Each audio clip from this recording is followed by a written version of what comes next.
పూర్వం రజక కులంలో రాజ్యమ్మ అనే ఒక ఘనమైన గొప్పింటి పెద్దావిడ ఉండేది.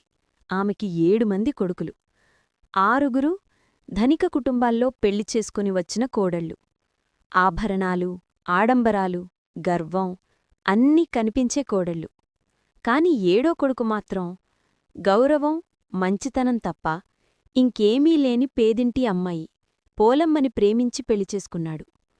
పోలమ్మ అందంగా ఉంటుంది. కాని ఆమె అందం కన్నా ఆమె మనసు ఇంకా అందంగా ఉండేది. భక్తి, శాంతి, ఓర్పు ఇవే ఆమె ఆభరణాలు.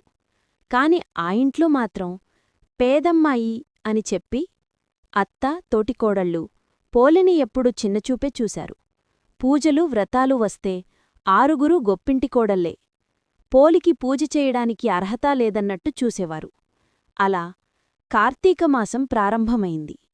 ఆ మాసంలో అత్త, 6గురు కోడళ్ళు నదీ స్నానం, దీపారాధన, ఆలయ దర్శనాలు చేస్తూ ఉత్సాహంగా వెళ్లేవారు.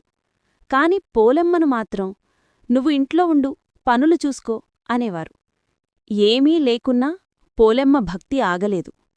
ఉదయం తెల్లవారుఝాములా బావివద్ద ఒంటరిగా స్నానం చేసి తన చేత్తో చిలకరించిన వెన్నలో చివరగా మిగిలిన చిన్ని భాగాన్ని తీసుకుని తులసి మొక్క వెనుక ఒక చిన్న మట్టి ప్రమిదలో దీపం పెట్టి భక్తితో వెలిగించేది. లక్షల దీపాల కంటే ఆమె వెలిగించిన ఆ చిన్ని దీపమే దేవతలకు ఎక్కువ అందంగా కనిపించింది. అలా కార్తీకమాసం పూర్తయింది. పోలమ్మ భక్తిని చూసి దేవతలు కదిలిపోయారు. ఆకాశం ఒక్కసారిగా ప్రకాశించింది. స్వర్గలోకానికి చెందిన దివ్యరథం బంగారు కాంతులతో దిగింది. పోలమ్మ తులసిదీపం ముందు నిలబడి ఉన్నప్పుడు ఆ రథం ఆమె ముందుకు చేరింది. "నీ నిజమైన భక్తి మమ్మల్ని ఆకర్షించింది" అని దేవతలు వరమిచ్చారు. పోలెమ్మ ఆ దివ్యరథంలో ఎక్కి స్వర్గానికి చేరింది. అటు అత్త, 6గురు కోడళ్ళు ఆకాశంలో ఆ వెలుగు చూసి తమ తప్పు గ్రహించారు.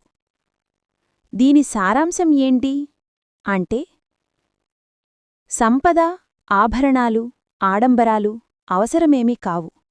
శుద్ధమనసే పూజ. మీరు శివభక్తులు అయితే హరహర మహాదేవా అని కామెంట్ చేయండి.